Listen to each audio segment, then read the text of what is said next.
వందలేళ్ల క్రితం ఆ కొండ అవతల ఒక రాజ్యం ఉండేది. ఆ రాజ్యం గెలవాలంటే సముద్రాన్ని దాటాలా. కాని ఆ కొండ మీద ఒక సైన్యం ఉండేది.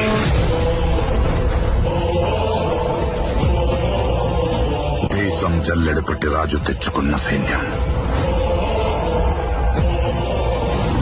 కులం లేదు, మతం లేదు, భయం అసలే లేదు.